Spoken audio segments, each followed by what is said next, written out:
I was your best. Welcome back to another video. My name is Deanna and I'm an esthetician. We are joined by my friend Kandace here, who's a nurse injector.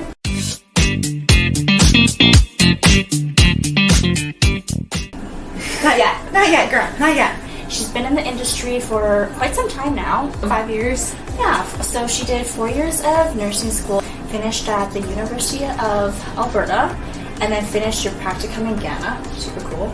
I loved it. Traveling and school. What better compliment? Then you explored a little bit in your career. A few different things. I originally had like a float position, just working in medicine units, so a lot of bedside nursing kind of thing, and so I shifted between respiratory, plastics, urology for a bit. I really did like plastics. It's kind of like arts and crafts with wound care, which was kind of fun. And then, but I found that I still kind of wanted a bit more of a specific nursing specialty, and so I also jumped around with like, I had a very, very short orientation in the operating room just to see what that was like. Went into peds home care a little bit, and now I kind of work casually in women's health, but throughout that time I've kind of always juggled between a few jobs, and I've been an injector. You always had a keen eye to detail and like subtle enhancement with natural beauty, and so that's why I really wanted to pick your brain a little bit and share a little more. So yeah, are you excited? I'm very excited. Yeah. Okay, Nurse Kandace here.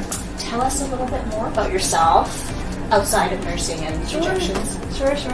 I've always loved, I'm quite like artsy, I guess. So I've always have loved to be, okay? Like in this field. I feel like it's nice to have a bit of that creative niche, because like I think sometimes too, like little details and stuff, you just kind of pick up on it a little bit more. So growing up I always loved drawing. I loved singing. I loved writing. Like I was very much the art kind of kid. So to be able to kind of go into nursing and stuff, like I knew though I always wanted to help people, and so trying to find the juggling act of how can I do both.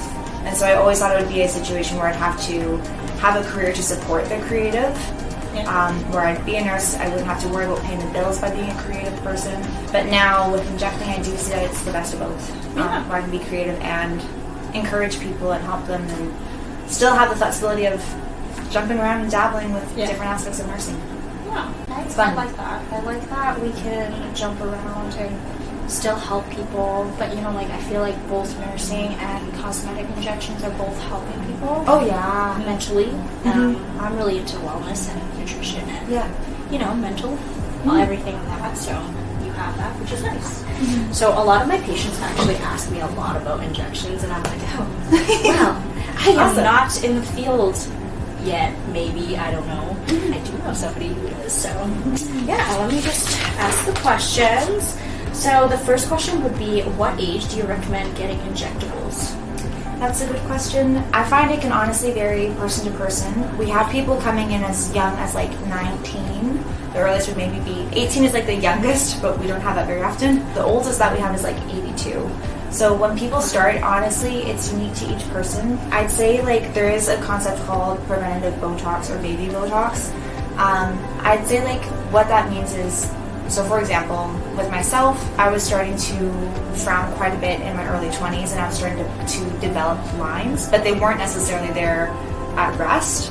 But I was showing expression when I wasn't aware of it. It was kind of causing me some headaches. So that was a good time for me to start, but there's a lot of people that start later, and some people decide not to go that route. They decide to explore more of the skincare options, and honestly, it's all collaborative and all of it works really well together. So it's just kind of up to you when you feel like it's the right time for you, and having a free consult with your injector or seeing me is a great way sometimes to determine if that's the right fit for you right now. It's so funny because I always get, I always tell Daniel about going to see you, and sometimes I just tell him I have an appointment, and he's like, oh, something's up, what are you going to do? And I'm like, oh, okay, I'm actually getting injectables today, but you know, I'll tell him later. And then he's like, honey, you don't need that. And I'm like, I do need that. And it's funny because I'm like, oh, okay, like I need preventatives, you know. I'm like, yeah, skin looks good, it's because of you. So it depends on each person's goal too, like when it's like prevention versus if you've had like lines for a while kind of thing, and then you're getting neuromodulators, or if you're like, I want a little movement, not completely gone, or I want complete frozen movement. Like it's kind of we'll adapt from there, sort of thing. Second question, what kind of injections are there and what do each of them do? There's a lot of options out there. At our clinic, we primarily offer like neuromodulators, so that would be Botox or Dysport, helping to treat wrinkles.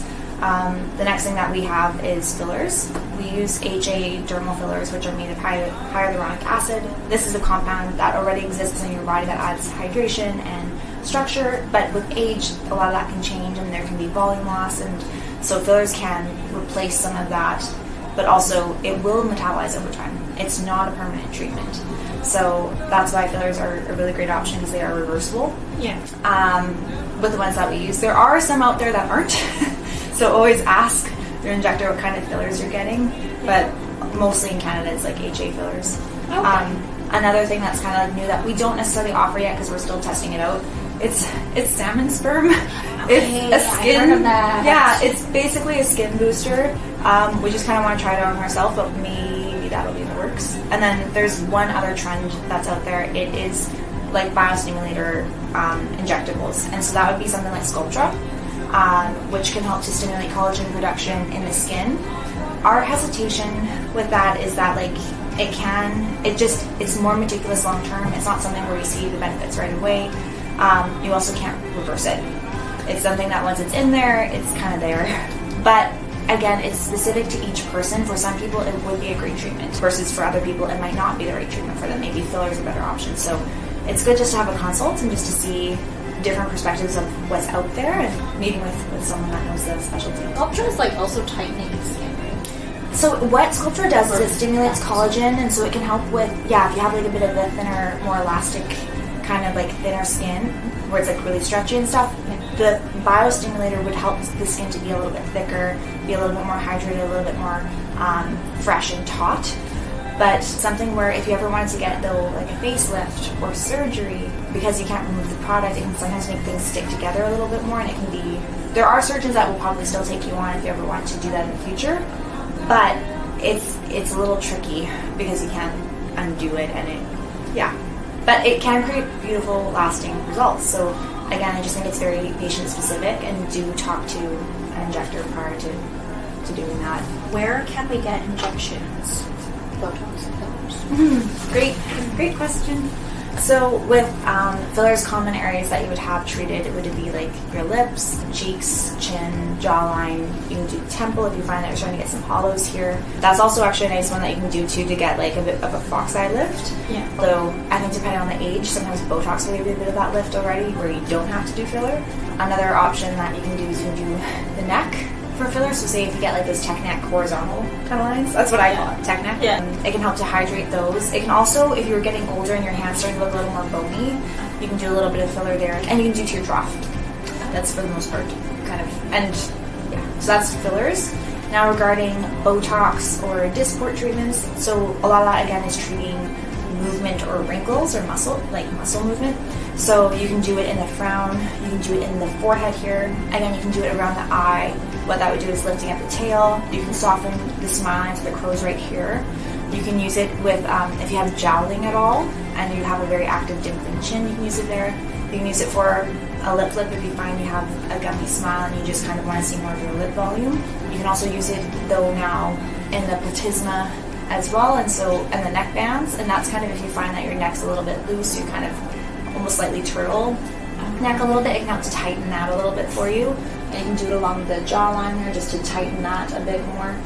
You can now also use it for therapeutic purposes, including, because Botox has both cosmetic, where, less wrinkles, skin is more shiny, more taut, less expression, or softening expression, but it can also be therapeutic where, if you had sometimes Botox up here, you might not get as many headaches if you had headaches caused by expression. But also if you grind your teeth quite a bit and you get a lot of pain from that, you can do Botox there as well, called masseter Botox. Another treatment option is if you have excessive sweating, you can treat your armpits. You can also treat as well the trapezius muscles if you find that that's super tight and tense. But again, for those particular treatments, they require a lot more units, so it's better to talk to your doctor, talk to your health insurance, and see if you can get that covered. So then if you end up getting a prescription for that, you pick it up, you bring it to us, obviously with the proper storage, keeping it cold, and then we just prep it and you only pay the injector fee rather than per unit, which is typically how we charge here. We'll go consult with us and we can talk to you about it more. Okay, there's also different opinions on fillers for your forehead, because I was told that they can't do fillers in your forehead because it's dangerous. So I think like there are advanced injections that would include doing filler in the forehead up here. So it's really good to make sure that you check on your injector's experience, see if they're comfortable with that. Some might not do that treatment. Okay, so I heard about your new method, the glossing method. Yes. Let's explain a little bit about that. Totally. So this is an injection method that we learned in the fall, and it's a premium service that's kind of in its own category. So we kind of charge a little differently based on quality of results, not based on filler amount. But what it does basically is it's more of a texturizing kind of filler approach, and it treats larger surface areas. So it would be like a nice example, like say you were an older client, you noticed your skin's already kind of thinning, you had smile lines into your cheeks even over here. You could do a little bit of our glossing method, depending on depending on the area, you can use it to treat that area. Also, if you find Botox isn't quite working as well as it used to here, we can use the glossing method there. We can also use it around the lip area if you find that you're getting a lot of those lines a little bit. You can also use it in the hands and again, neck. That would be like the other options. It's really natural, it's more conservative, and it helps to reduce overfilling, which is really great. Okay. If you're interested in that. So it's like filling the lines. A little bit, yeah, and it's more hydrating from beneath the skin. So in some ways, like Sculptra, I'd say this is kind of like us doing a little bit of that, but with filler, where it's reversible. We'll have more photos on our page if you're interested. Preparations for injections. So what can we take and what not to take? So post-injections, kind of what you can expect is maybe a little, like depending on what it is. If it's filler, a little bruising, a little swelling, that's normal. With Botox, because it's a needle, maybe you could bruise a little bit. Those are expected kind of things, and sometimes you don't bruise. It's just unique to each person. If you're low in iron, like I was for a while ago, I was bruising all the time. So you want to be prepared for that, and so what you can do prior to your injections appointments. Avoiding alcohol 1 to 2 nights before. If you are a matcha or green tea kind of person, I would limit that the week of. Caffeine itself is not the issue, coffee's fine, but it's the blood thinning qualities of those drinks kind of that you'd have that you want to avoid. You also want to avoid ibuprofen, because if you can, take a Tylenol. Unless your doctor says otherwise, always follow your doctor's orders. Yeah. And omega-3s actually, everything that's kind of like good for you. If you're, yeah, it can actually make you bruise a little bit more as well. So you want to avoid that. If you want to be more comfortable for your appointment, take a Tylenol an hour before, eat something hearty, dress in light layers, and bring photos of what your goals are. And if you come a few minutes early, we have numbing cream, like 30% strong numbing cream. So that can help too if you are getting any filler in your lips or something, just to be more comfortable. Yeah. After procedure's done, like with Botox, you don't really have to do a ton of that kind of prep. I would just avoid the alcohol maybe 1 to 2 nights before. Yeah, and then afterwards, we have a little bit of post-injection care. It's a little different for both. So for filler post-injection care, I recommend, like, if you bruise, I'm a bit of a different injector. Heat and massage I usually recommend for bruising. Now, each injector is different. Yeah. Sometimes they don't want you to massage. In my case, I'm a huge believer kind of in that, because it's mechanically working blood into that bruise, and it's not typically going to move that much product around. With the products that we have, with the filler that we have, it wouldn't move that much that quickly. Massaging, actually, where you have a bruise, mechanically works blood into that area, and heat dilates the blood vessels, so again, you're getting more blood flow to help that bruise recover quicker, because it's kind of like, a bruise is like a scab wound. With extra supplements that you can maybe have is arnica tablets, arnica gel. Also, if you feel like your bruising is just more intense, definitely reach out to your injector, let them know. I would avoid alcohol night of, ideally even maybe waiting the next day, just because it can be, sometimes you can just bruise a little bit more. That would be it for bruising. And then swelling can sometimes happen, so what I recommend for that is typically allergy meds. You can also apply ice if you want, but I'd say allergy meds are probably most effective. Just keep in mind side effects. It can make you really tired.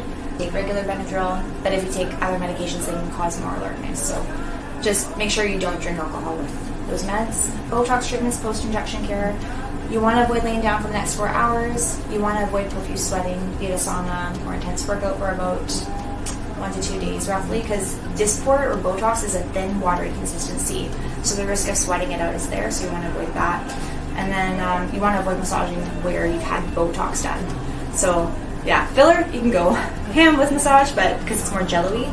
But Botox, Dysport, it's thinner, it's watery, you could actually move it around a little bit, and it's kind of free flowing like this until it's anchored into the muscle at that 48-hour mark. Before I came to see you, I researched about fillers, obviously. I think everyone does prior to getting anything done.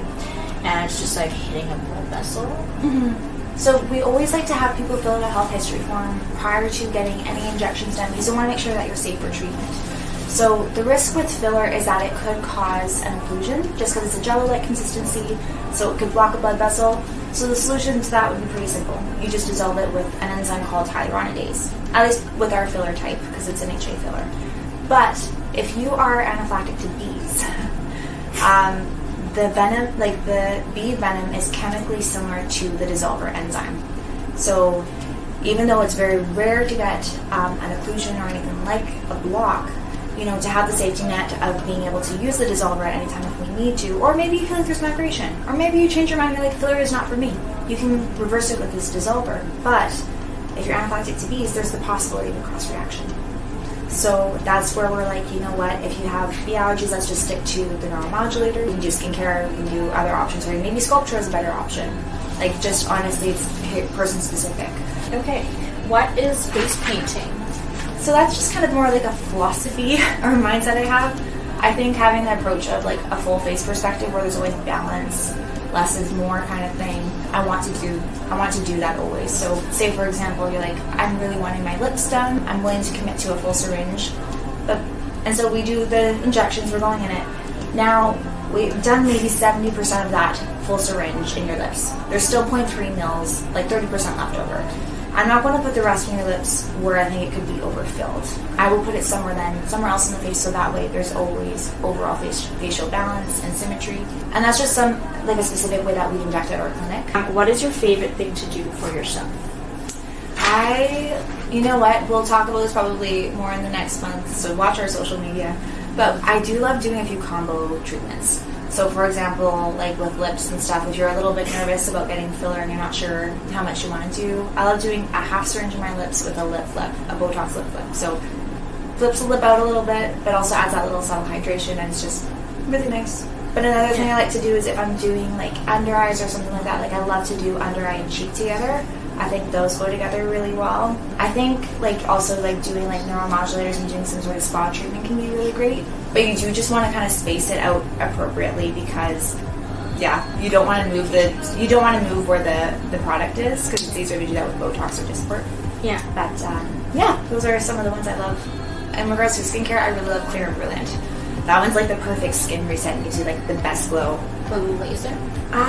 It's a non-fraxel resurfacing laser. Okay. Yeah, so it kind of is like microneedling but deeper, and it helps to pull out red pigments, helps with texturizing, large pore sizes, but it also gives your skin like a glow. And I did it before my wedding pictures. I did it like I always do before a big event. The only thing is you want to make sure that you aren't outside too much the following week because your skin will absorb that much more what you put onto it. You don't want to have active acne before doing that because sometimes then that could irritate it a little bit, but it's really nice, guys. Outside of work and everything, what do you recommend to decompress? Because we're also very wellness mental health. Yeah, totally. Yeah. I think, first of all, I think having that perspective of being holistic, being a person is more than just the physical or just the day-to-day. It's your heart, it's how you're feeling, it's your mind and your relationships too. And so with that, I think first of all, give yourself a lot of grace. Be kind to yourself. Things to decompress, I feel like it can evolve, and that's okay to let it evolve. Yeah. I'm realizing how I kind of got into the love language thing a while ago, but I realized so how I show love to people, but also how I receive it, and then how I receive it from myself is different. So I find for me, if I can go for a long walk, eat a clean meal. I love baths, so I love to get nice bath stuff available. Ooh, if I can do something with skincare, so it's a lot of almost physical elements like that, and then maybe I'd buy myself a coffee or something or a book. What about you? What do you do kind of for your reset? Well, this year's mainly focused on mental health, clearly. Good. So try new things. Again, I picked up snowboarding. We talked about this. Yeah. So because my kid does snowboarding, and so I'm the only skier in the family. I'm like, okay, well, Don't let's want you just alone. let's just switch. I'm picking it up. I didn't think I was going to at all. When I took lessons, I just went into it. And, yeah, it was good, but just got to practice more. I like reading, actually. I do like self-help books a lot. I read a lot of those, or business. What's been a good self-help book that stood out to you this year? Or like, this is good. I think it's called The Mountain Is You. There's a song. I'll send it to you. Oh, there's a song for it. Well, probably not for the book, but like it's like. Well, no, actually, it might be "The Mountain Is You." Like that actually is the name of the song, but it's like folk kind of indie. It's good. Okay. It's uplifting. You need to read. Yeah. Yeah, it kind of talks about like how your worst critic and your So very close to white. which is so true. She was always my injector. She was the first person. I know people always tell me to try different people, but I didn't have to. I was lucky enough not to have to and never had a terrible experience before. And she's such a delight to have. She always does her consults, which is so nice. Rundown of everything that needs to be done. Ask all the health questions, provide you all the knowledge prior to anything you would like, and of course, budget-wise, we want to stay in budget, so she's really great at that as well. So staying in budget. I'm with you about the groceries. I don't agree with the prices right now. No. So, well, we'll take care of you, but we'll work with where you're at, and even if it's sometimes having a goal, like waiting to do results until we finally have the means, like, you're the one that makes the product look good. Like, that's the truth of it. So, yeah, even doing less is more. Yeah. I agree with that too, especially when it comes to like makeup and stuff too. Oh yeah. I feel a lot of people want like clean girl look. Oh totally. Yeah. And this is what skincare treatments, Yeah. all of this will do. So yeah. Okay, thank you so much for coming on and doing this with me and taking the time to do this with me. I know you're always busy, so thank you. And thanks for asking me. I feel honored. Yeah. I appreciate it. thank you.